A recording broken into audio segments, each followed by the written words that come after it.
All right, next up, we've got a great conversation around the importance of partnerships and collaborating with stakeholders. And we're going to get to hear about some actual tangible examples of results that are coming out of partnerships. So I'd like to welcome Chelsea Collier. She'll be having a conversation with Jennifer Sanders and Dominic Papa.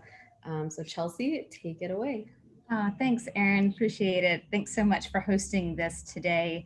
I'm in Austin, Texas, but I'm an unabashed fan of San Antonio, and City of the Future is just one of my very favorite events. So happy that we're all here together virtually, of course.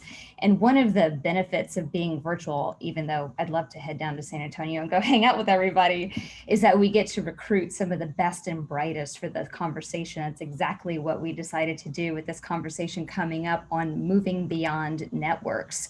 So we're going to talk about strategic partnerships, kind of the theme for the day. And just real quick, I'll introduce myself and then I'll go through and give an introduction of Jen and of Dom, and then we'll get into what they're doing, how they're doing it, and then what's next for these different regional partnerships. So my name is Chelsea Collier. I'm the founder of DigiCity, and we focus on the strategic application of smart connected technology, very focused on civic and social problem solving.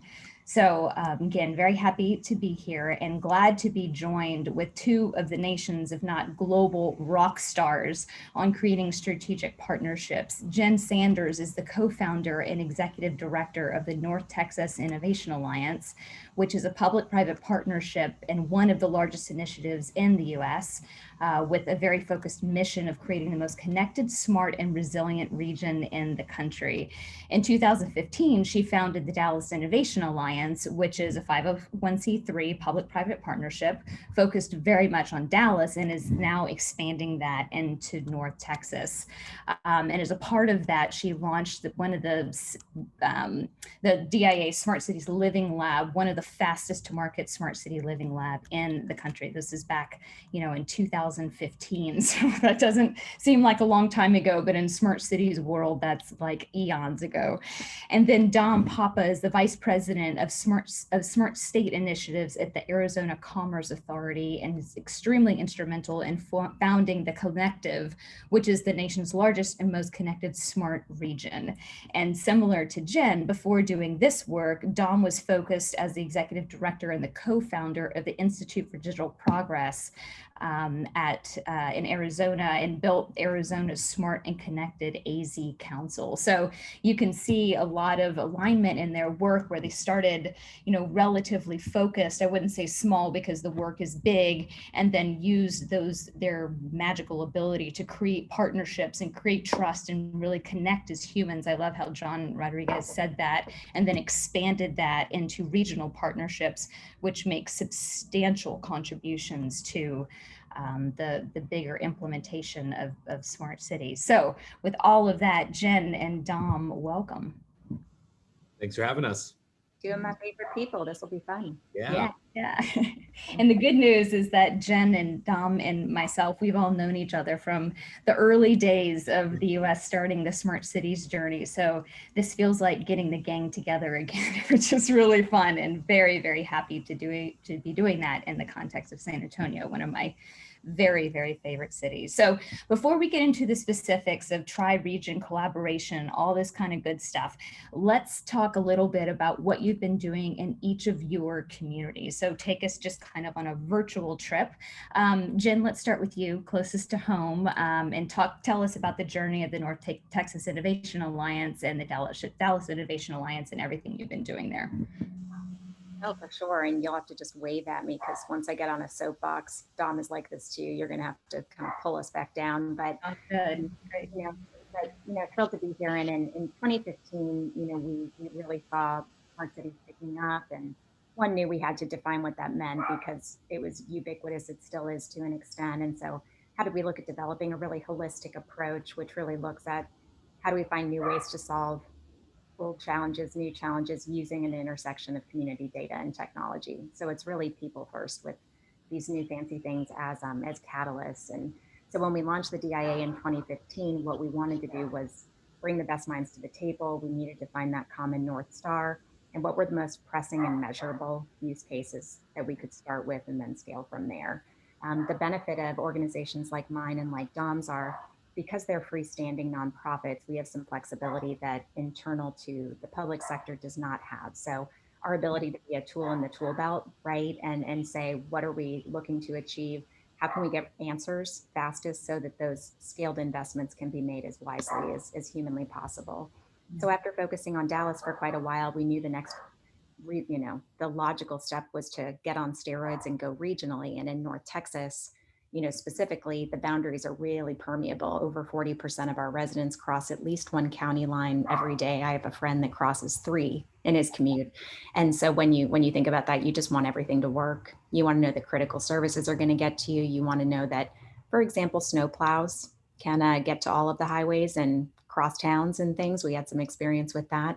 And again, spent, interesting to launch an initiative in May of 2020 and had started working on it in December 2019. And it really provided an opportunity, though, to be agile in responding to that peer-to-peer sharing and problem solving that was, 2020 was perhaps most critical, than ever before in recent memory. So regardless, we identified priorities and are really learning from each other, connecting dots, pulling in experts like y'all to say, we don't know what we don't know yet. Let's find people that know or are 2 steps ahead of us or 5 steps ahead of us, and then we can all move more quickly. So digital infrastructure, technology, procurement, financial models, and interoperability are some of those core components that we're focused on and see commonalities across the country. So I love that. It sounds so practical and almost easy to hear you say that. It's easy to say, extremely difficult to do. So I really appreciate you sharing that kind of framework and roadmap. So Dom, your process of putting together the Connective in Greater Phoenix, a little bit different, but tell us your origin story and kind of how you've navigated all of this and what y'all are focused on. Yeah, thanks, Chelsea. Excited to be here. And I'll kind of position it in a different light, since I love the framework of this meeting.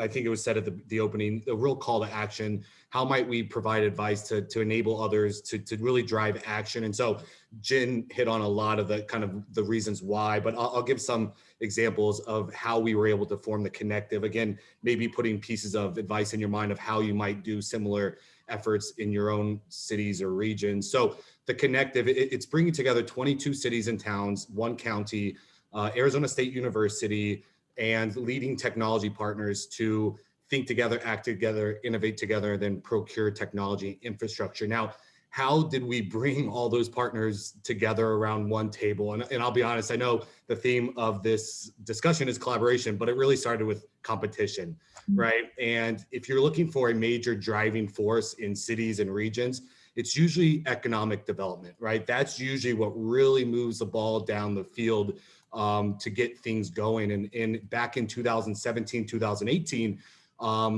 in terms of economic development in the smart city space, we were getting our butts kicked. I mean, Jen was crushing it in Dallas. Bob Bennett was up in Kansas City. San Diego was doing a major rollout with GE at the time. And so we got cities together, we got mayors together. And in terms of economic development, we said, how are we going to compete with a lot of these cities that have such a large head start on us, right? Columbus had recently won that big grant at the time too.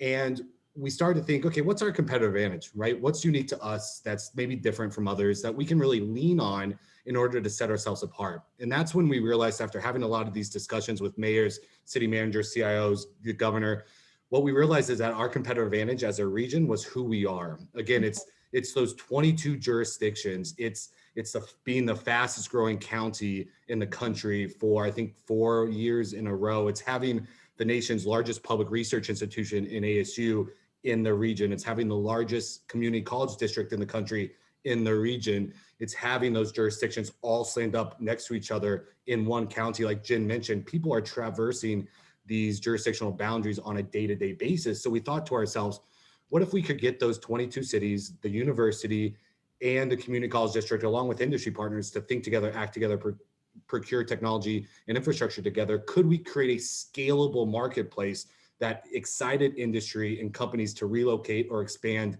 in our region? Could we drive economic development by looking at a smart region instead of 22 individual smart cities? So largely it was driven by economic development initially to bring these individuals together. And then I guess the second really motivating factor for us was just smart city management.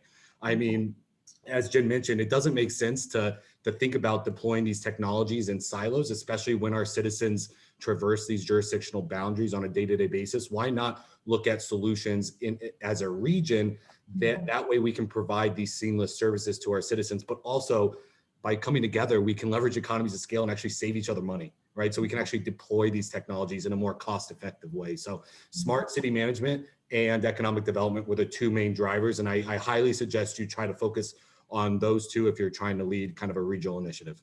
Yeah, it's really smart. And I'm glad you brought up the concept about competition, because this is real talk, right? I mean, this isn't like fluffy collaboration. I love the word collaboration, by the way, but like this is the how do you get it done? And sometimes even within your own community, your own kind of consortium, you're having communities and individual cities kind of understand how they compare to each other, and then making the case that you can do more together and be individual at the same time. So I think it's a really important takeaway. So now y'all built these substantial partnerships in your local areas. And then just last week, I don't know if everyone watching and listening saw this, but there's big announcements coming out of both North Texas Innovation Alliance and partnership with the collective. So Jen, kind of take us through, your initial announcement around partnerships, and then y'all talk about, kind of this region of region concepts, which is incredibly ambitious and really exciting. If we're not getting called crazy at least once a week, we're not shooting high enough. It's kind of the initial statement there. But, Dom and I and lots of regions around the country have informally just been keeping in touch over the years and saying, man, how did you do this? Let's get all the best heads in a room, and looked at this consortiums approach, and for years had really looked at what tangibly can we start this formal partnership on, and where do we kick this off? And when NTXIA, really identified, okay, we need to look at new revenue models. If we want to get these big, ambitious things done, we need to find new ways to pay for it. We need to look at maximizing infrastructure. We can't keep relying on bonds. We can't, in Texas particularly, and probably everywhere, we're not talking about raising taxes ever. That can't ever be the baseline for how we're gonna get this done. And so we said, there are new ways that are being proposed every day. How do we have a good sense of the landscape? How do we really know? How do we connect the dots and say, that was a problem I identified, or my mayor identified. I didn't even think about this as a possible solution for how to get it done. Now let's move forward in this capacity. And so when we were talking about that, the groups in Arizona were like, yeah, this is a focus too. Let's do this, right? Let's have this be the starting point. And so we're just super excited to work together, starting on this revenue generating solutions, and where can we go from there, and then hopefully get some shovels in the ground, some data in the cloud, and get some stuff done. Love it. Dom, what's your takeaway, your kind of excitement about the regions of regions concept?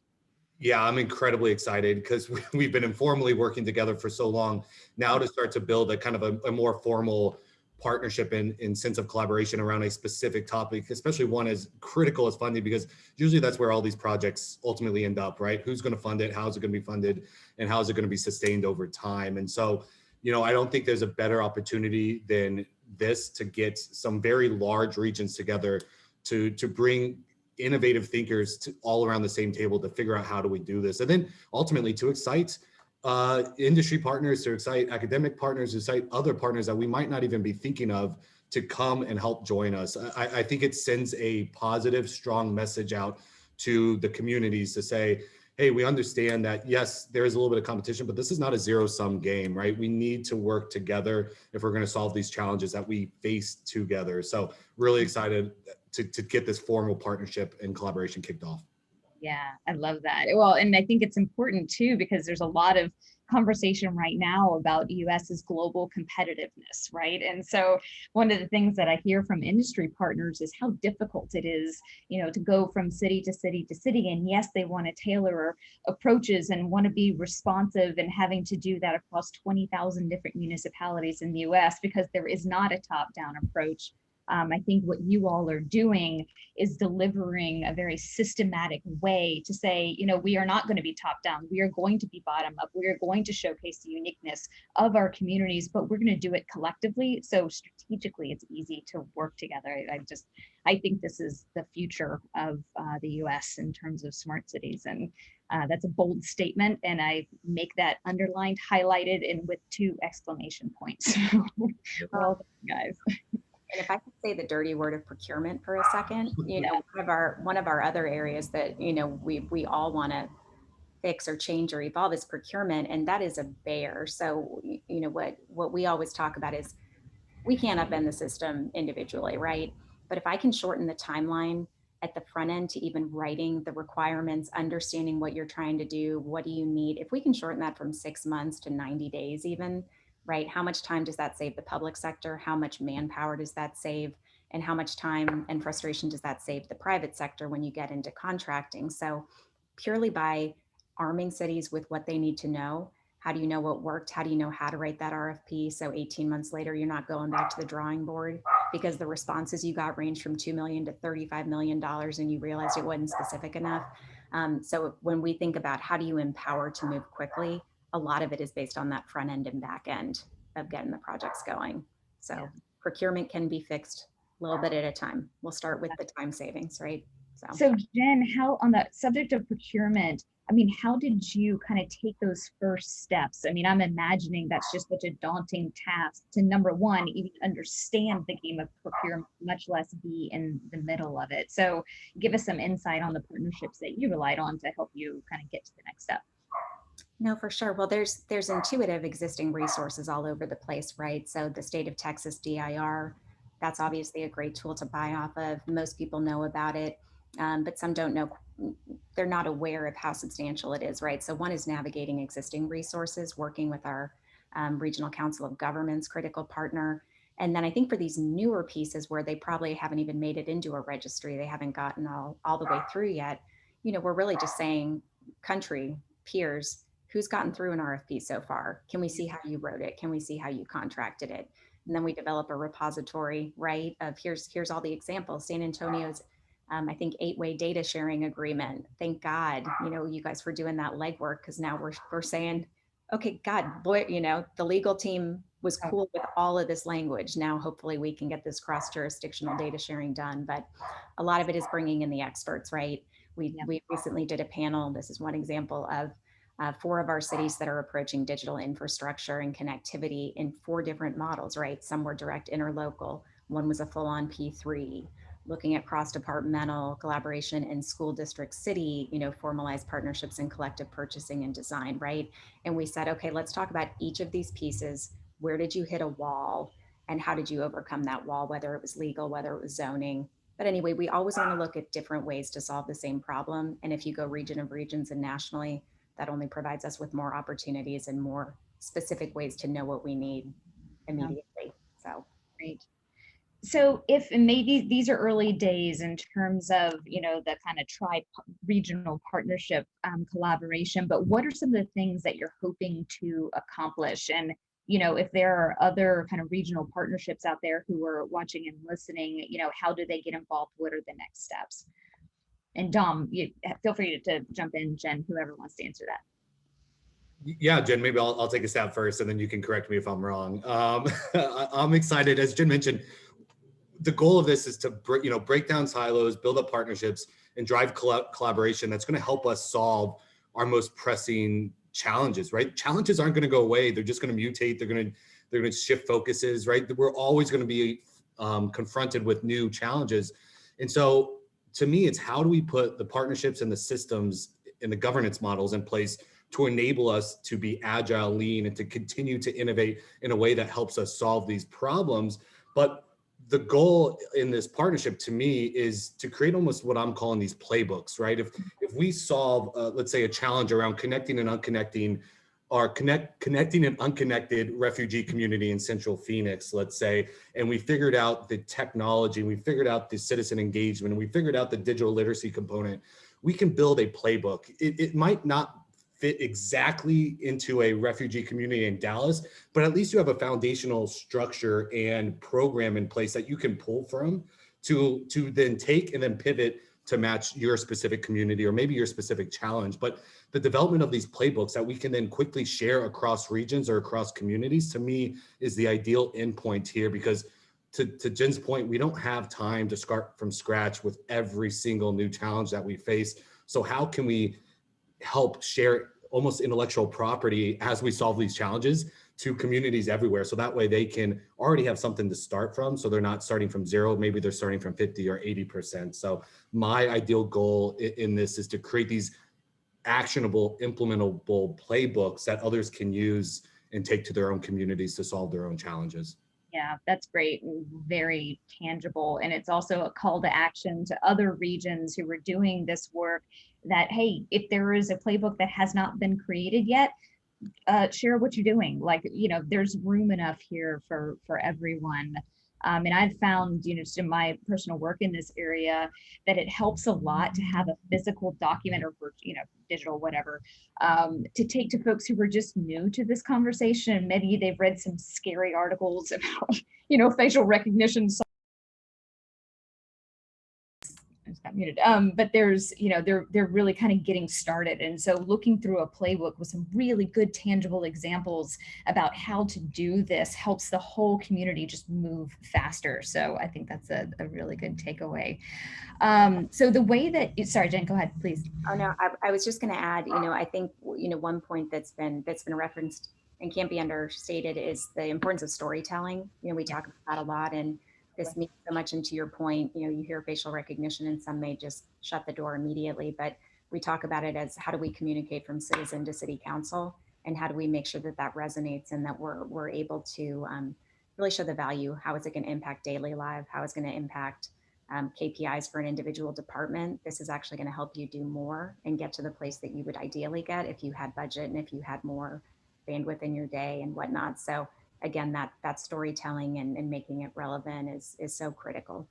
Super, super important. Thank you for saying that. And, you know, all of these things, they sound so easy to implement. And then for anybody, you know, who's tried to do these partnership is the easiest thing to say and the hardest thing to do. So storytelling and really just empathetically listening to what the priorities are of people and understanding how to meet some of their challenges and make it okay to move forward, I think is really important. So speaking of challenges, as you all, you know, kind of move forward in this work, what are some of the challenges that you are anticipating? And do you have thoughts on how to mitigate those even in these early days?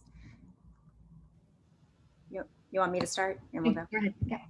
Yeah. So I think, you know, always the biggest piece is how do you get from, we joke, boiling the ocean to boiling the Great Lakes to a river to getting to a manageable starting place, because scope is key. And it doesn't always have to be a proof of concept, but you know, we got to start manageable so that we can be successful. But I think to that point, it's really identifying where are the commonalities between the region. Like, how do we say, where's the gap you don't have time to do, but you'd love to, or where's the highest, you know, priority problem that's within our control too. So I think when we look at challenges like, you know, and I'll use, and there's so many complications here with both the grid in Texas, right? This has gotten a lot of national attention. And, you know, if you look at a region or a city, you know, we can't take that on, you know, I mean, for lots of reasons, right? But what is in our control regionally and then at the municipal level? So really saying, what can we improve? And what is within our control, what is within our scope, and then how can we work together, right? How can we learn from each other and move forward? But I think just getting to where's step one, I think we all kind of know, but then how do you make sure that the North Star stays aligned when it may be more relevant to one member than another, but showing how it elevates everybody. So I think scope is the first piece. And then obviously some of the barriers, I joke about locking all the city attorneys in a room until they come up with 70% of agreed language so we can get interlocals done quickly. And I would never lock a door, but if they could be empowered to take a whole day worth of their time, right, to go and sit under this common goal, the long-term impact would be huge in moving the needle. So I think it's about how do we conserve resources to do the big things while making sure that the big things are small enough to be successful. Excellent advice. God, I chose great panelists. This is rock stars. Yeah. Dom, what's your thought in terms of challenges you're anticipating and ways you're planning to overcome them? No, Jen nailed it. I as you're asking the question, I just wrote down, stay disciplined to the scope, because I think it's easy when you start to get momentum and you do start to get collaboration happening to say, oh, we can do everything. We'll solve all the challenges. And very soon you get stretched too thin and you don't solve any challenges, right? And so I'm always a fan of not over promising and under delivering, but under promise and then over deliver. And so it's very key that we really focus on managing expectations, whether that's with local mayors, industry partners, community groups, you name it. We've got to be very focused on what are we going to do together and stay disciplined to that scope. Me personally, I'm a little bit of a governance nerd. So I'm always thinking about how are we developing a governance model or an operational system that enables us to be successful and can enable us to drive sustained innovation over time. Because I think we're all in agreement that the challenges that we're facing are so critical that this can't be a one and done, a 1 year effort, and then boom, nothing else happens after. We've got to figure out how we're building the organizational structure, the financial structure to enable us to be successful for the next 5, 10, 15 years, because these challenges like digital equity, these challenges like energy, these challenges like mobility, they're just going to get harder and harder. And so we need to really concentrate on that systems of systems approach. Yeah, well, your point there is the perfect cue up to kind of the $1 million question, which I think is a really good one, from Nicole with Commonwealth. So she says, Jennifer and Dom, it sounds like your organizations are established as nonprofit entities. If it's not too personal, we share everything here, it's all cool. How are you able to economically sustain your groups in order to continue the work of ensuring cohesion in the smart city space? And Dom, to your point, you know, this is long-term work. This is not like, oh, we're going to go put some flashy stuff, get some headlines, wrap it up in a bow, and, you know, go for IPO. This is deep collaborative community building work. So I know just enough about your two stories that the paths are a little bit different, but Dom, kind of take us through, you know, how do you make sure that you're economically viable, and what advice you have for someone who's just ready to get started at ground zero? Yeah, 100%. I was just taking some notes to answer this, because I think it's critically important to understand the financial model of how the connective operates. So it's actually funded through 3 different primary avenues, right? So we're collecting money as members from the governments, the local governments. We're then collecting money from the university, and we're collecting money from the industry partners as well. So that way, not one single sector is bearing all of the financial burden of the effort, but again, it's a collaborative effort, not only on the tech side, but also on the financial side. And the best advice I could give is understand the interests of each of those parties, right? Create win-win-win scenarios through the organization that incentivizes these organizations to want to invest. So for example, as I mentioned, it made sense just as a smart city management to have this regional approach, because these local governments, at least in here in Greater Phoenix, had never rebounded from the 2008 recession, so they weren't fully staffed. So they realized by creating this organization, it could almost act as a pseudo chief innovation department, not only for their city, but for the entire region. So it saved them organizational money by joining into this group instead of developing their own smart city team internally. Not saying that you don't want that, but it just saved them money on staff, on resources, et cetera, right? So they saw their primary investment into the organization as a way to save them money, right? And by having them all come together, the price of membership drops and makes it affordable for everyone. So that's the win for the city. The win for the university, they're constantly looking for their students to get access to innovative projects and programs and data.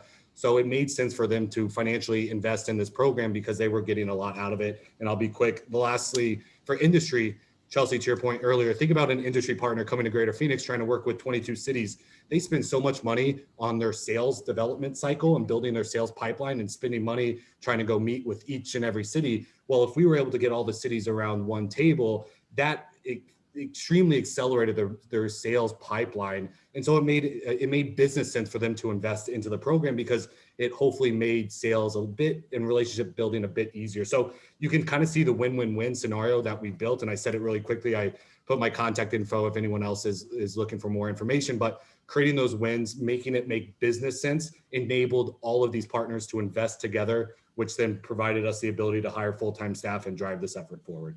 Great. Awesome. Very tangible. Thank you so much. Jen, tell us about how y'all are managing all of that. No, I mean, I could say literally ditto. I think the only thing I would add is, we learned a lot with the DIA, right? In terms of how are you going to create that sustainable model.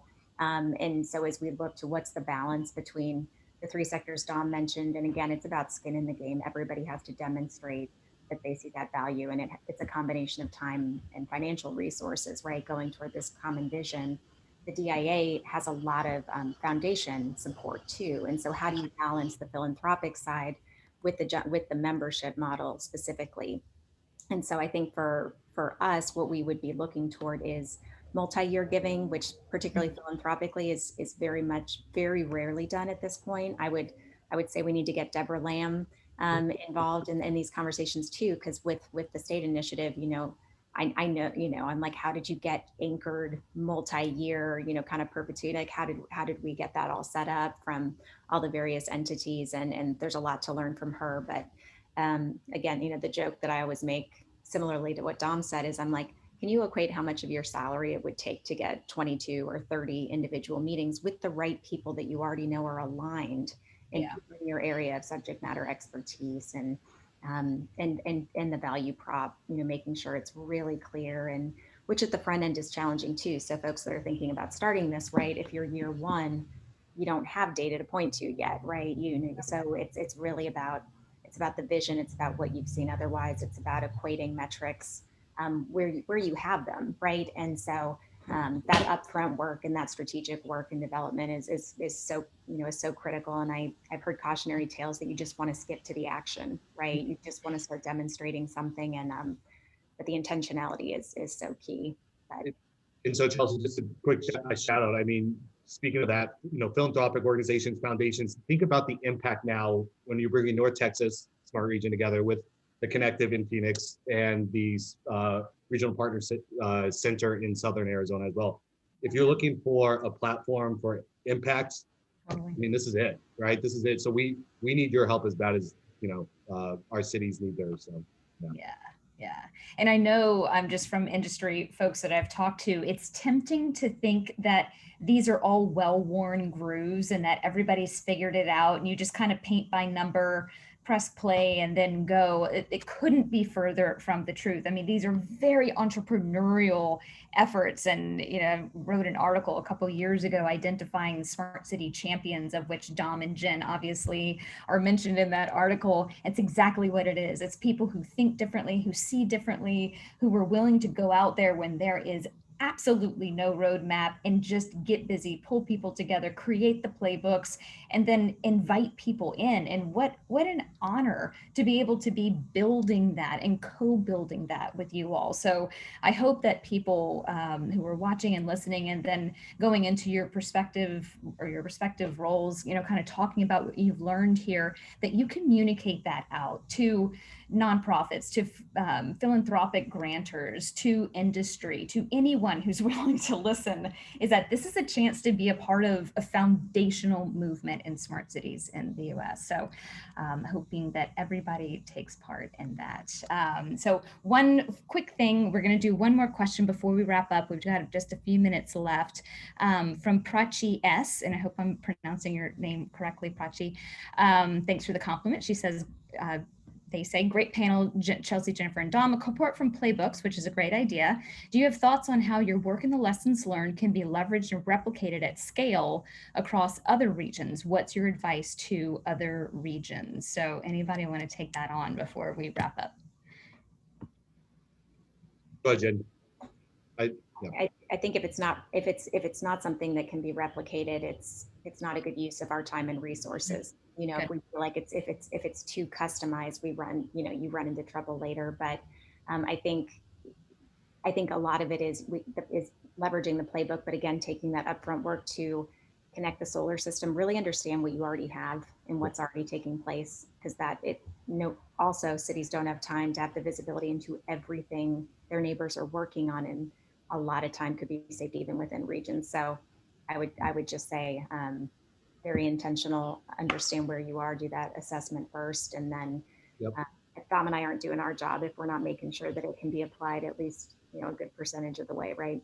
Yeah, you hit the nail on the head again, Jen. This is why I love working with you. We think so much alike. Leverage what's existing, right? Don't go out and try to start from scratch. What we leaned heavily on getting the 22 cities together was there's always regional economic development organizations, right? So ours is called Greater Phoenix Economic Council, who already had the 22 cities kind of working together. And then leverage your NPO, right? So our Maricopa Association of Governments, because they're also accustomed to working with the cities, and then go from there, right? Leverage the existing networks and organizations in your communities because it's going to help you get well ahead, because trying to collaborate and bring people together from zero is very, very difficult. So that's a great piece of advice.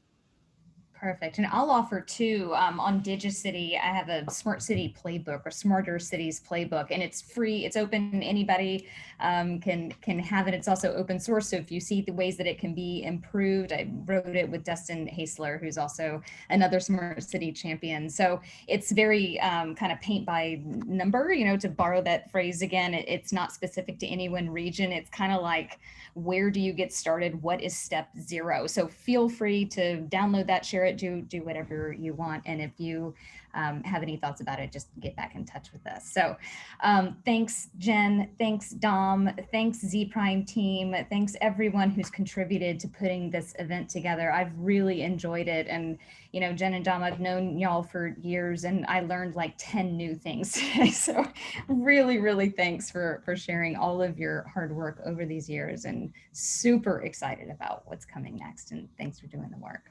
So with that, I'll hand it back to you. I think, Erin. Guys.